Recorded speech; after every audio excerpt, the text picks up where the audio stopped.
I always thought I knew my wife, Clara.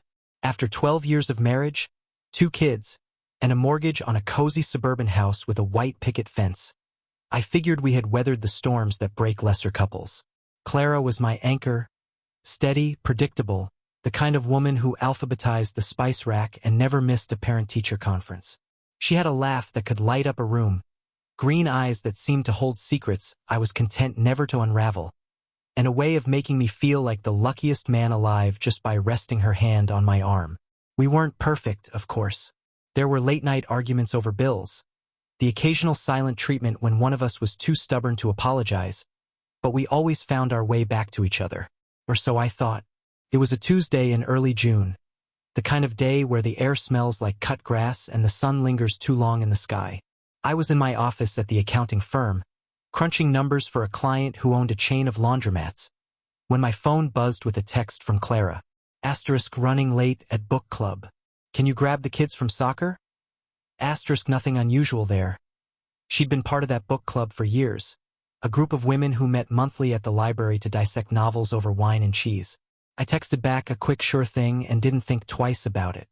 I left work early, picked up our twins, Ethan and Lily, from the soccer field, and we swung by the pizza place for dinner. The kids were chattering about their day, Ethan reenacting a goal he'd scored, Lily rolling her eyes at his exaggeration. It was the kind of ordinary evening that felt like the backbone of our life. But something was off when Clara got home. It was subtle at first, like a crack in a windshield you don't notice until the light hits it just right. She walked in around 9, her cheeks flushed, her hair slightly mussed, like she'd been caught in a breeze. "Sorry I'm late," she said, dropping her purse on the counter. Book club ran long. We got into a heated debate about the ending of The Nightingale. She gave me a quick kiss on the cheek, her lips cool and tasting faintly of Merlot, then headed upstairs to check on the kids. I didn't question it. Why would I? Clara was the kind of woman who planned her spontaneity, who sent me calendar invites for date nights. If she said book club ran late, it ran late. The next few weeks, though, the cracks started to spread. She was distracted, her phone always buzzing with notifications she'd silence before I could see the screen. She'd linger in the bathroom after showers, texting furiously, her thumbs flying over the keyboard.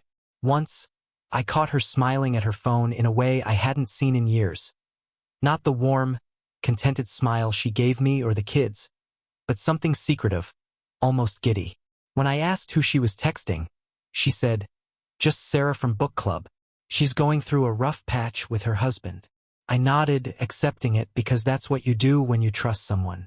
You don't dig. You don't pry. You believe. But the late nights got more frequent. Book club, which used to be once a month, seemed to happen every other week. Then there were the work dinners with her colleagues at the marketing firm where she worked part-time. Clara had always been good at her job, crafting ad campaigns with the same precision she brought to our family calendar. But these dinners felt different. She'd come home later than usual, her makeup slightly smudged, her stories about the evening vague. "Oh, just client stuff," she'd say, waving a hand dismissively. I started to notice her wardrobe changing. 2 new dresses, tighter, bolder, the kind of thing she'd never worn for me. When I complimented her on a red silk number she wore to one of these dinners, she laughed it off, saying, "Just trying to keep up with the younger girls at work. I'm not a suspicious man by nature. I've always believed that trust is the foundation of a marriage, and I'd built my life on that foundation. But doubt is a slow poison. It started with small things. The way she'd angle her phone away when I walked into the room, the extra time she spent getting ready for these outings, the faint scent of cologne, not mine, on her jacket one night. I told myself I was being paranoid. Clara wasn't the type to stray. She was the woman who cried during our vows, who still held my hand during scary movies, who left sticky notes on my briefcase with little hearts drawn in the corners. But the evidence was piling up, and I couldn't ignore it forever. One night, after another late book club, I couldn't sleep. Clara was in the shower, her phone left on the kitchen counter, buzzing with a new message. I stared at it, my heart pounding like I was about to commit a crime. I'd never snooped before, never had a reason to, but something in me snapped. I picked up her phone, my hands shaking as I punched in her passcode. Our anniversary? 0912. The message was from a contact labeled, Book Club Sarah. But the content wasn't about books. Asterisk can't stop thinking about you tonight. Same time tomorrow. Asterisk my stomach dropped. I scrolled up, my eyes scanning the thread. Messages about meeting at a hotel downtown. About how she couldn't wait to see him again. About how she felt alive for the first time in years. Him. Not Sarah. Not a friend. A man. I put the phone down before she came downstairs, my mind racing. I wanted to confront her right then, to demand answers, to shake her until she explained how she could do this to us. But I didn't. I went to bed, lying beside her as she slept, her breathing soft and even, like nothing was wrong. I stared at the ceiling, replaying every moment of our marriage, trying to pinpoint where it had gone off the rails. Had I been too focused on work? Had I missed some sign that she was unhappy?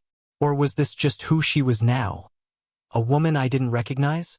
The next morning, I played my part. I made coffee, packed the kids' lunches, kissed Clara goodbye as she headed to work. But inside, I was unraveling. I couldn't focus at the office, my spreadsheets blurring into meaningless numbers. I kept seeing those messages, the words burning into my brain. Can't stop thinking about you. Who was he? How long had this been going on? And why hadn't I seen it sooner? I decided I needed proof, not just texts, but something concrete. I wasn't going to confront her until I knew everything.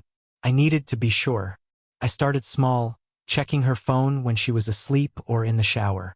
The book club Sarah contact was a man named Ryan, someone she worked with at the marketing firm.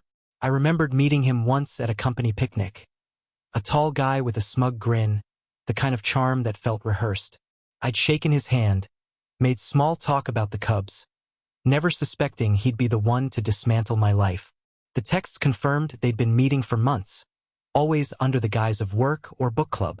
Hotels, restaurants, even his apartment downtown. My wife, my Clara, was living a double life. I started tracking her movements, not proud of it but unable to stop. I checked her location on our shared family app, something we'd set up for the kids' safety, and saw her at places she hadn't mentioned. A bar on the other side of town. A hotel near the lake, Ryan's address. I cross-referenced her book club nights with the library's schedule and found no meetings on those dates. I even drove by the library one evening, just to be sure, and saw no sign of her car. The betrayal was a living thing, growing inside me, twisting my insides until I couldn't eat or sleep. But I didn't confront her. Not yet. I wanted to know how deep this went, how far she'd fallen from the woman I loved. I started digging into Ryan, too. His LinkedIn profile showed he was a senior account manager at Clara's firm, single, no kids, with a penchant for posting shirtless gym selfies on social media. I found his X account where he bragged about his adventures in vague terms, posting photos of fancy dinners and hotel views that matched the places Clara had been. One post from a week ago showed a glass of wine on a balcony overlooking the city skyline, captioned, "Nights like this make it all worth it." I recognized the view. It was the same hotel Clara had claimed was for a client meeting. The more I learned, the more it hurt. But the hurt was starting to harden into something else. Anger, cold and sharp. I didn't just want answers anymore. I wanted her to feel what I was feeling. I wanted her to know what it was like to have your world ripped apart. I started planning, not sure what I was planning for, but knowing I couldn't let this go unanswered. Clara had betrayed me, betrayed our kids, betrayed everything we'd built. And Ryan, he wasn't just a bystander. He was complicit, smug in his role as the other man. They both needed to face consequences. By the end of the month, I had a plan. It wasn't just about confronting her or ending the marriage. I wanted something bigger, something that would make them both regret what they'd done. I wanted revenge. Not the petty kind, not slashing tires or spreading rumors, but something calculated, something that would cut as deeply as their betrayal had cut me. I didn't know exactly what it would look like yet, but I knew it would be cruel, precise, and unforgettable. I just needed a little more time to make it perfect. The days after confirming Clara's betrayal were a blur of rage and calculation. I went through the motions of our life, waking the kids, pouring cereal, driving them to school, nodding through meetings at work. But inside, I was a furnace, burning with a need to make things right. Not right in the sense of fixing our marriage. That ship had sailed the moment I read those texts. No, I wanted justice, the kind that would leave Clara and Ryan as hollowed out as I felt. I wasn't a violent man, never had been, but this wasn't about fists or shouting matches. This was about dismantling their world with the same precision they'd used to dismantle mine. I started by gathering more evidence, not because I needed convincing, but because I wanted an airtight case.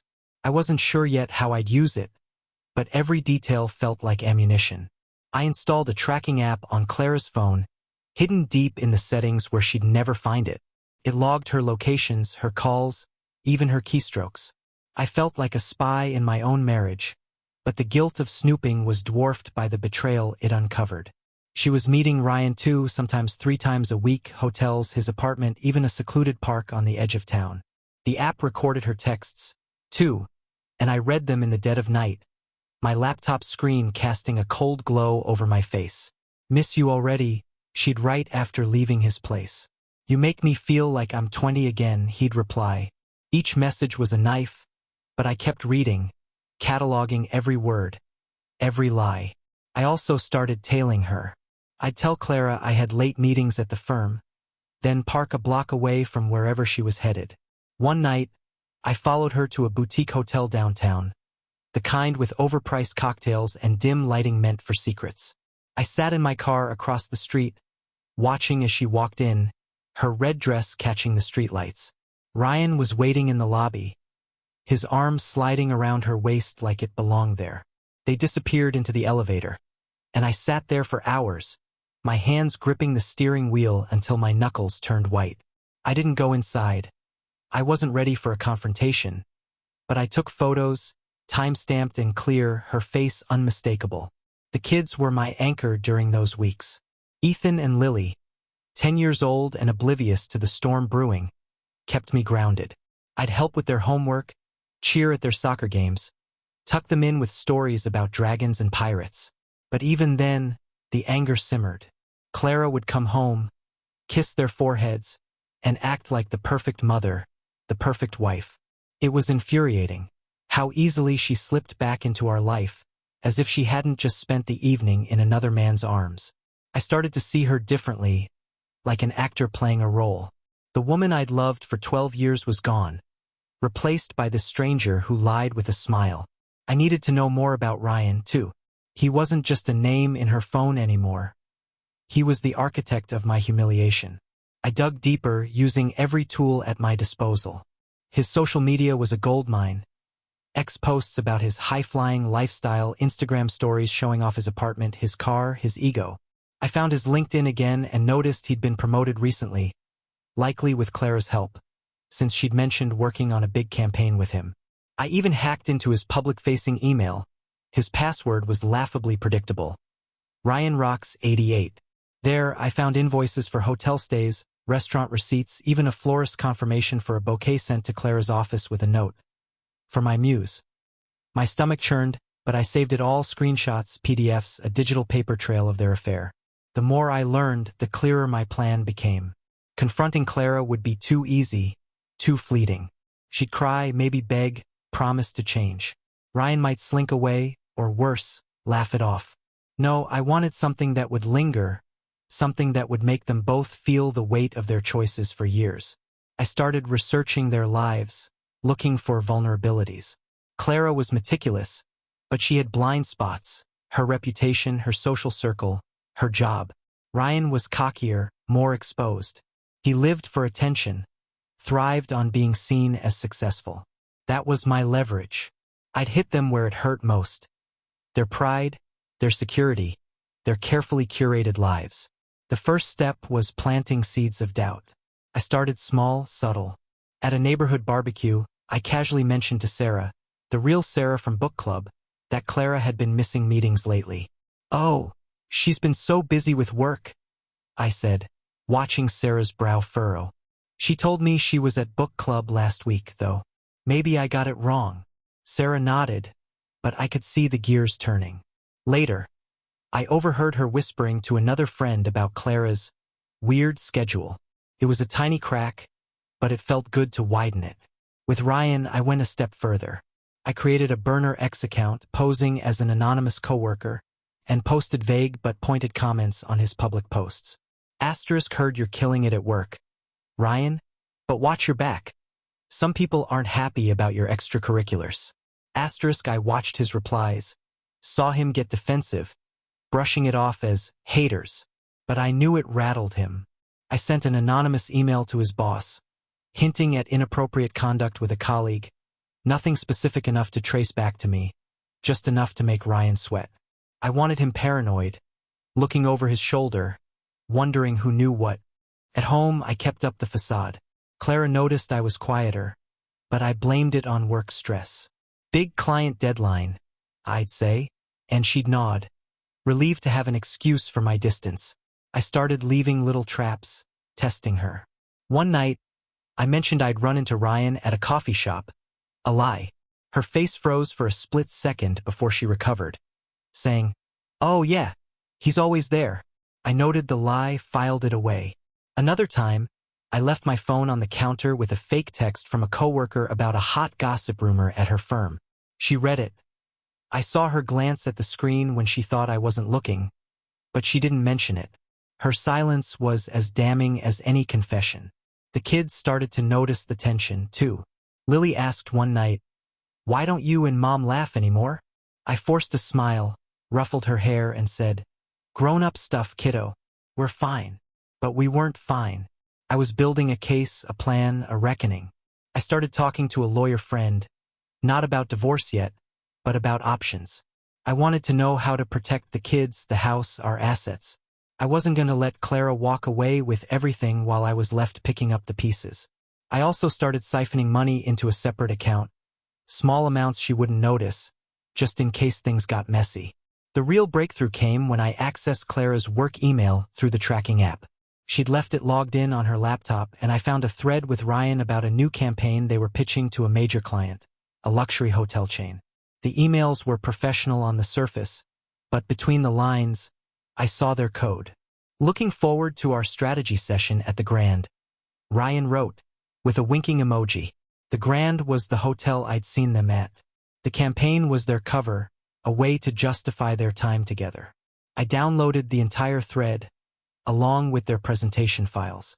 It was sloppy work, rushed, probably because they were too busy with each other to focus. That gave me an idea. I started crafting my revenge. It wasn't enough to expose them, that was too simple, too temporary. I wanted to ruin what they valued most. For Clara, it was her reputation, her image as the perfect wife, mother, professional. For Ryan, it was his career, his status, his swagger. I began laying the groundwork.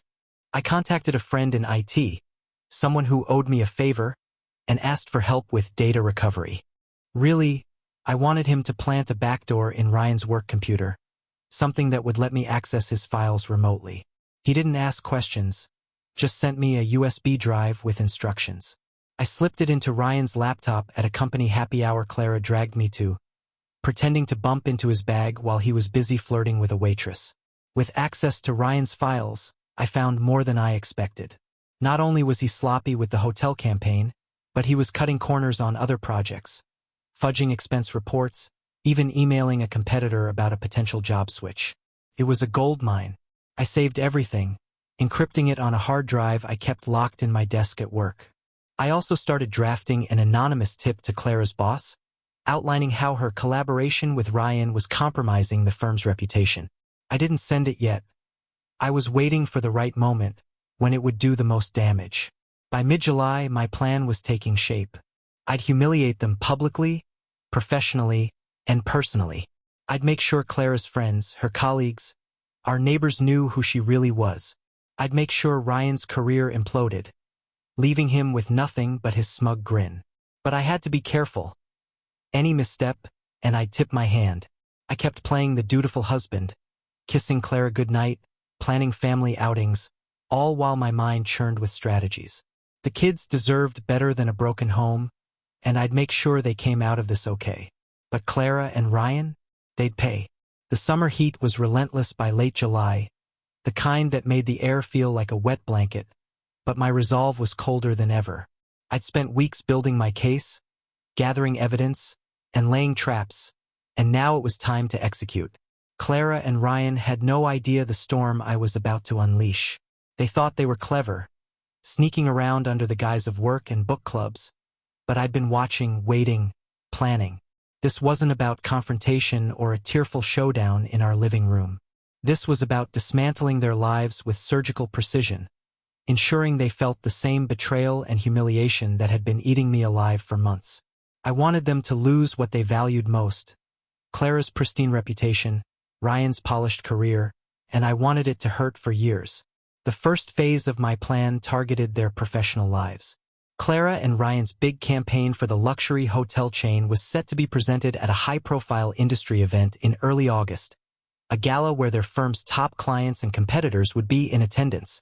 It was their chance to shine, to cement their status as the golden duo of the marketing world. I knew this because I'd read their emails, seen their drafts, even watched Clara practice her presentation in our home office, oblivious to the fact that I was recording every word. Their campaign was mediocre at best, rushed, uninspired, propped up by their arrogance and the firm's reputation. I saw my opening. Using the backdoor I'd planted in Ryan's laptop, I accessed their final presentation files. I didn't sabotage them outright, that would have been too obvious. Instead, I made subtle changes, swapped out a few key slides with outdated data, tweaked the budget projections to make them look inflated, and embedded a hidden file that would trigger a pop-up during the presentation. The pop-up was a screenshot of one of their flirty emails, carefully edited to look like a glitch, not a deliberate leak. It was just suggestive enough to raise eyebrows without directly implicating me. I also sent an anonymous tip to the hotel chain CEO, hinting that Clara and Ryan's close collaboration might be skewing their judgment on the campaign. I used a burner email routed through a VPN untraceable. The seed was planted. Now I just had to wait for it to grow. The night of the gala, Clara was a bundle of nerves, fussing over her hair and makeup in a way that made my stomach turn. She wore a sleek black dress, one I hadn't seen before, and I couldn't help but wonder if Ryan had picked it out. "Big night," she said, flashing me a smile that didn't reach her eyes. This could be a game changer for me at work. I nodded, playing the supportive husband, even offering to drive her to the venue. She declined, saying Ryan was picking her up. Another lie, another stab. I watched her leave, her heels clicking on the driveway, and felt a strange calm settle over me.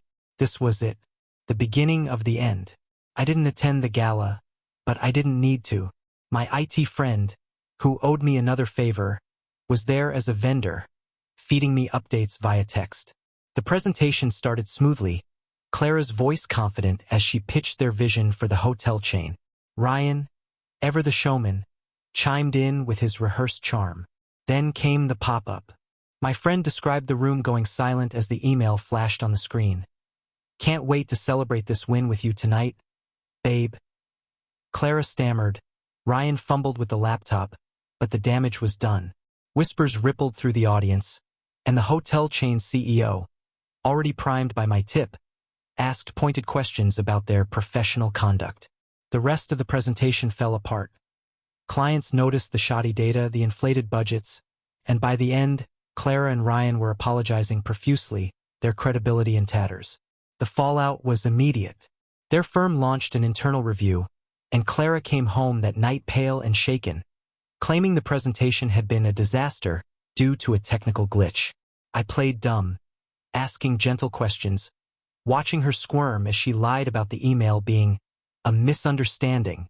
Ryan was suspended pending the review, and I heard through my anonymous X account that he was scrambling to save face, blaming Clara for the faulty slides. Their partnership was cracking, just as I'd hoped. But I wasn't done.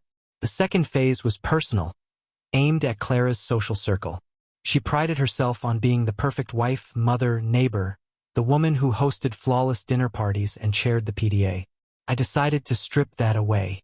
I started with Sarah and the book club, casually mentioning at a school event that Clara had been so busy with work, she hadn't attended meetings in months. Sarah's confusion turned to suspicion, and soon, The other women were gossiping about Clara's mysterious absences. I fed the fire subtly, dropping hints to neighbors about her late nights, her new wardrobe, her distracted demeanor. I even left a hotel receipt in her purse by mistake, knowing she'd take it to book club where Sarah would see it. The whispers grew louder. Clara wasn't who she seemed. Then I went for the nuclear option. I created a fake email account posing as a concerned friend and sent a detailed message to the PDA board, Clara's boss, and her closest friends.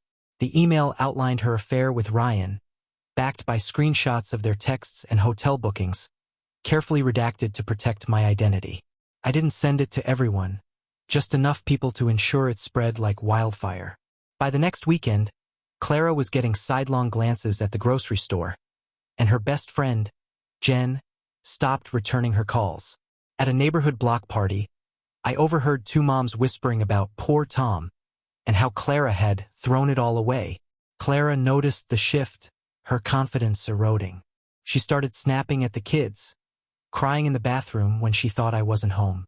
I felt a twinge of guilt, but it passed. She'd chosen this. Ryan's turn came next.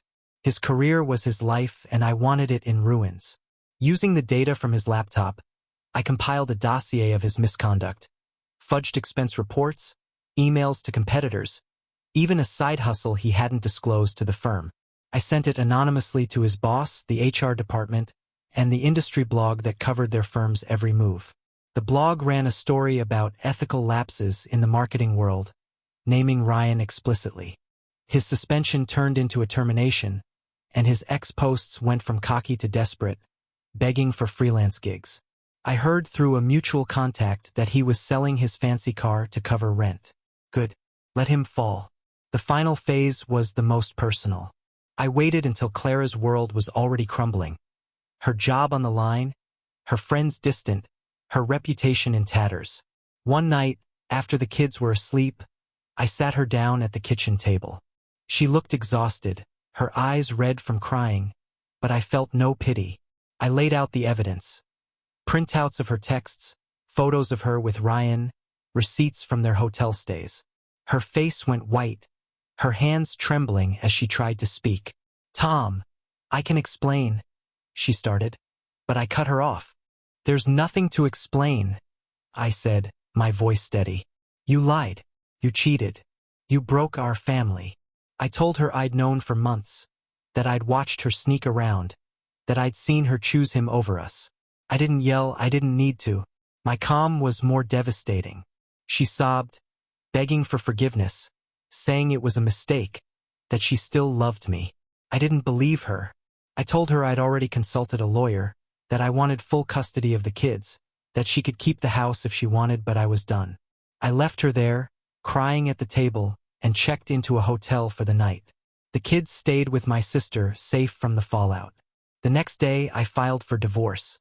I had everything documented, her affair, her lies, her professional negligence. My lawyer was confident I'd get custody, especially since Clara's firm was now investigating her for misconduct.